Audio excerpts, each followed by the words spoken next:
Hello, in this video we're gonna check if there's a fingerprint scanner on OnePlus 12.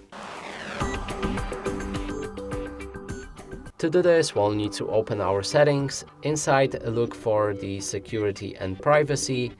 Then there should be device unlock, face and fingerprint unlock, and the fingerprint, which already confirms that this device does have it. Now we just need to find it.